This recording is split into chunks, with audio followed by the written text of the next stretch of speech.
పేరు ప్రతిష్ట లేని వ్యక్తులు గ్రాడ్యుయేట్స్ కాన్స్టిట్యున్సీలో ఎమ్మెల్సీగా నిలబడితే గెలవరు. ఆయన శాసనసభ్యునిగా ఇక్కడ ఓటమి చెందినా ఇమ్మీడియట్గా మళ్ళీ ఎమ్మెల్సీగా పోటీ చేస్తే ఇక్కడ ఉండబడే విజ్ఞులందరూ కూడా బ్రహ్మాండంగా గెలిపించాను. ఎందుకు ఆ లొల్లి ఎందుకు అంటున్నా?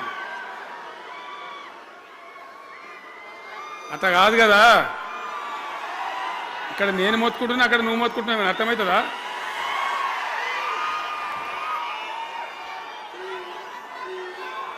ఏయ్ ఆగవా బాబు, ఆవిడ వెనక ఊరేటోడు మనోడేనా? విజయసారావు మనోడేనా? మోపాయిండి ఐడియా కూడా మనోడేనా? బుక్కుండా పెట్టు. ఇంత దూరం వచ్చి మనం ఇంత సభ పెట్టుకొని 4 విషయాలు ప్రజలకు చెప్పుకోవాలి కదా. మరి ఈ బట్టి